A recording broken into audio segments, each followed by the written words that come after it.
Hello, everyone. I am Lord Quackers. You may also refer to me as Dr. Quackers, but never Mr. Quackers. The Doctor or Lord Quackers. Yep, that was my purchase. That was my little bit. We saw each other in the grocery store, and I knew he had to join the family. Name is pending. Lord or Dr. Quackers. I'll let you all decide. But anyway, we're here to talk about Batman issue 3. Alright? And so, we last left off with the story. Well, Vandal Savage or Commissioner Savage, depending on how invested you are in actually honoring that title for him, I'm not, has decided to use the two officers who were shot, one of which was killed, to announce his full-on war on the police, war on Batman. All right. So now we sort of kick into that, and we kick into it in a rather interesting way, honestly. So we have a story with a young man by the name of Huston. It was weird. I thought it was Hudson for a bit. I'm like, oh, cool. No, it's Huston. He's doing a project for school. He's interviewing, I'm guessing his grandmother. And he's asking about Gotham City. He's like, well, it's a city that's always changing, sometimes for the better, sometimes for the worse. And one thing she does like about Gotham City, because of all the changes, is Batman. He's consistent. He is the one looking out for everybody when it doesn't seem like no one else is. I'm like, okay, that's I think really important and really good to see how the everyday person feels about Batman. Because we always usually get the police or the supervillains or the Robins, people with a bit of a bias. They either super hate Batman or they super love Batman. It's up in the air. But anyway, in the middle of that, there are gunshots. It turns out this is all happening the night of the officers getting shot. And yeah, he goes out there with his phone and records the whole thing. One of the things he sees is Vandal Savage tampering with the crime scene, placing a battering as evidence to sort of pin this whole thing on Batman. Well, okay. Okay, he's going even further, letting the officer know, like, hey, so you're going to tell them it was Batman, right? Like, I don't know how you're going to tell him it was Batman, all right? Or you're not going to breathe again. And yeah, so we're seeing Savage is sort of showing his hand a bit early, but I think this is important. It's also, I think, really nice to see how we're having sort of outside factor come into this, because how was Batman going to prove, hey, I didn't shoot that officer? Um, we now have the evidence to prove not only did he not do it, but Savage planted evidence. Okay, so we're good. We're good.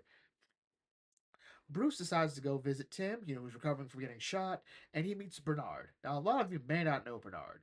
If you're like me, you missed out on Tim Drake's Chuck Dixon run, which was pretty much his biggest run. It was like, ooh, it was like the first Robin run, like the first legitimate solo Robin run, which is Tim Drake. And he had a friend named Bernard, currently in DC continuity, as part of Tim revealing or coming out as bisexual. He's dating Bernard. Okay, now this is where it gets weird because in this scene here, Tim says he's out skiing. He was skiing with Bruce. I'm like, okay, okay. Bernard then brings up, hey, thanks for flowers. But, every time you go off on like a weekend with Tim, Tim comes back, a bit beaten up, a bit bruised, and I don't quite know how to understand it. So I went on like the Batman subreddit, the Robin subreddit. I'm like, ask, hey, so does Bernard know that Tim is Robin? And some say he does, some say he doesn't. It's weird. I don't have time to read Megan Fitzmartin's Robin run because the art was god awful. Ronnie Rosmo, no, no, stop using Ronnie Rosmo. But whatever. So here's the thing: if he does know, then I don't quite know where this argument's coming from here. If he doesn't know, I think this back and forth makes more sense. Okay, because he doesn't know. Only knows is, hey, I think you're beating up my boyfriend. I also didn't know they were still dating. I just didn't. I I saw some clips like Tim's like as Robin goes in to see Bernard's like, don't stare at his abs, don't stare at his abs. I'm like, why do you? Okay, like you're actually like investigating here, and whatever. Anyway, so Meanwhile, Dr. Zeller, who we saw in issue one, is on the news with Hugo Strange discussing Dr. Zeller's new technology, which is the Crown of Storms, which I do not think is an appropriate name for any sort of medical technology. It feels a bit more poetic than anything else. But what Dr. Zeller wants to do is set pretty much what the Crown does is it releases electric waves to either um, understimulate and the part of the brain that gets overstimulated, it regulates that. And if the part that needs to be stimulated, it regulates that too. I'm like, okay, okay, so this is sort of change behavior. Hugo Strange is sort of, which is weird. Hugo Strange is up here on the news and talking, but I guess last story with we had Riddler as a CEO of his own company, so whatever. Hugo points out, well, you're owned by Big Pharma. You took a grant from the Wayne Foundation. It's okay. And it talks about being like Nazi science, and uh, I was like, okay, so we're messing with the brain. Okay, I don't quite get why Hugo's here. Like, I expect Hugo Strange will play a bigger role here. Um, but anyway. So there's arguing back and forth, but we get something really cool here, which is it turns out that Damien got into Gotham U. He's going in 4 years earlier than he should, and it's important. This is coming off of, I believe it's Brave and the Bold. Brave and the Bold, written by Joshua Williamson, and it's revealed that Damien's considering being a doctor. I'm like, okay, cool. Bruce is all for this. First of all, he's got a kid that wants to be normal. Great, great. I don't want you. I don't want any of you putting on a costume and doing flips and mess. Okay, and the idea that Damien wants to be a doctor like his dad, like that means a lot. So he's like, okay, cool, that's great. And now he's like, "You sure you're ready for this? Like, it's gonna be different." Damien's like, "No, I've studied everything. This is nothing." He was like, "Well, it's gonna be different. You haven't really studied the other things, all right? Things like literature, history, poetry. Actually, I'm pretty sure he studied history, arts. Girls. They have girls at college, Damien. Smart girls." And it's okay to be scared of the outside world. Damien responds this by kicking him in the jewels. I'm like, okay, okay. And say like, I fear no man, for my mission is righteous. How could you forget? It was you who taught me that. And Bruce talks the memory of Alfred in his head like, I ever do that to you, Alfred? Physically, sir? No. Spiritually? Many, many times. I like it. I'm not quite sure how I feel about the fact that, Alfred is like here mentally. Or like, in Bruce's head. Like, this isn't a hologram. This is just Alfred's in his subconscious. Like, it's not really Alfred, so it's just sort of weird.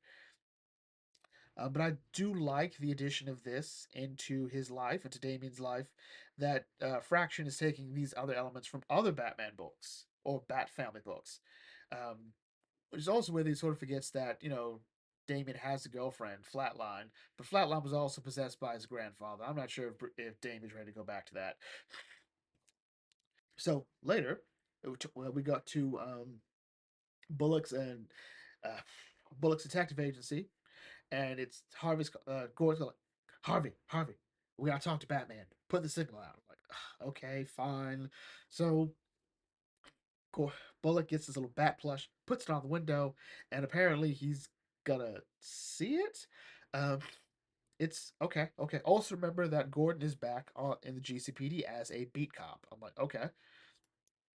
Then we cut to a very, very rare moment for Bruce. He's at Wayne Enterprises. I'm like, okay, as acting as a CEO, I'm like, okay, good. And there's a discussion about where Wayne Enterprises should be going. Now we saw this in Zdarsky's run when Bruce had gone to like the nonprofit sector, and Bruce was kind of just like, just throw more money out, just throw more money at the things, throw out more social programs. I'm like, oh, okay. I don't think that was the right way to go because he almost lost his company, but whatever. This is mostly just Bruce saying like, "Hey, so I don't know who the new guy is, but someone tell him that I don't engage with military. We're not signing military contracts. We're not making weapons or armor. Like, no, we're not doing that." And even though he's like, "Hey, look, it could like quadruple our profits." Like, yeah, we don't do that here. He mentions Doctor Zeller.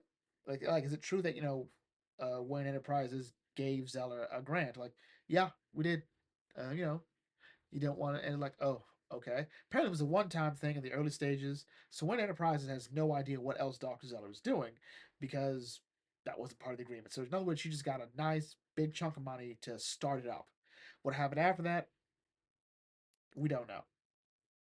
Batman sees the little Batman plush. I guess the building is across from Wayne Enterprises. So anyway, Batman goes up, talks to Bullock and Gordon gives a rundown. So yeah, Savage is declaring war on Batman. All right, shoot on sight.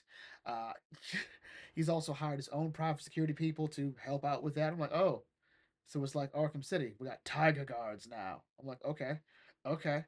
Batman's like, all right. I've had to deal with the police and public opinion before. It's nothing new for me. So, turns out what's going on now is Riddler is going through his, I guess, third revival, third rendition, possibly. Let's see here. There was his soccer hooligan mutton chops look with Tom King. There was his I'm horribly like topless and I can control the city here. And then there was the whole like, I decided to give up that and I became a CEO. And still got like the mutton chops. But yeah, now I'm breaking into Wayne Enterprises or Wayne Enterprise Science Division to take what appears to be a prototype of the Crown of Storms. But he's met by Batman. Yeah, Nigma, I don't know what you thought was going to happen. I don't know what you thought. So, one thing I don't particularly like that's happened recently with Riddler is his constant use of riddles. And I know that sounds stupid. Like he's Riddler, he does Riddlers. What I mean is, he has conversation, we just asks all these riddles. I'm like, oh, okay. Like instead of just talking, he's like, hey, when is this? When is this? When is this? And I'm like, oh, okay. And that was cute the first couple times. But now it's just like how we start the conversation, and not like the sort of egotistical way. Sort of like, hey, can you figure it out? No, we'll just keep going. I like my riddle to be a bit more egotistical. I like more like, well, you can't figure it out. Should I write it down for you? You know, let him sort of lord over. In other words, I really did like the Arkham verse take on Riddler. But whatever. So Batman points out, so you were in a really good spot last time I saw you, man. CEO of Enigma Tech. You were able to buy your way out of most problems. You even convinced people that you were reformed. I didn't believe it for a minute, but whatevs. So what happened? Why'd you fall off the wagon? Because everyone totally didn't care that you helped kill Man Nakano. So Riddler sort of starts to fall apart when Batman asks, "So how long? What happened?" He's like, he can't stop. Something's happened to Riddler. Something's happened to Nick. He points out that he can't stop. All right, it took him hours just to do this. Something is messing with him, and if we get to that, we cut back to a local diner where Huston goes in to see the owner of the building that he lives in, who's also a journalist. Like, hey, I've got something you might want to see. I'm like, okay, that's cool. So, meanwhile, Riddler gives a riddle about Kay, about Haram, and Batman, with the help of Alfred in his head, realized, okay, wait, Haram, Kay, anagram, Arkham Tower. Yeah, so Arkham Asylum was torn down and was remade into Arkham Tower, where Dr. Zeller works. So, in other words, we're being tied in that whatever's going on with Riddler is tied to Arkham Tower and presumably Dr. Zeller. And I'm also probably to say Hugo Strange. I can't imagine Hugo Strange being brought up and not playing a bigger role in this. But we'll see. Overall, Batman issue 3 was fun. I like how everything we're playing around with different things here. Like already we saw in issue 1 and 2 that Fraction is bringing in stuff from from the previous Batman runs. We have Riddler. We have obviously the finishing of the whole Commissioner Savage story, which I'm pretty certain the Fraction is going to be his first thing he's going to do is wrap up the whole Commissioner Savage thing. Okay, we see more into Bruce's nonprofits. We see the return of Riddler. He's trying to resolve that whole story. We're seeing stuff from other books again. Tim and Bernard. Regardless of how you feel about it, the worst thing they can do is act like it didn't happen. All right, Damien actually going to medical school. That'll be cool too. Gotham U. So yeah, Fraction is sort of like, hey, I'm gonna build a really strong foundation in these first couple of issues of Batman, so that we can probably fix some things here. Damien's probably still gonna go to medical school. I don't know what's gonna come with Tim and Bernard, um, and hopefully we'll fix Riddler. Again, this is like his third or fourth redo. I don't know. I don't know. There's a lot of Batman that sort of need reworking now. Because of Tom King. But yeah, overall, I like it. So anyway, with that, Maj brings to a close here. If you're new to the Bug Things, feel free to like, comment, share, subscribe. Smash the thumbs up button. I'll catch you all later. This is the Bug Thing signing off. Thanks for watching. As always, may your fandom serve you well.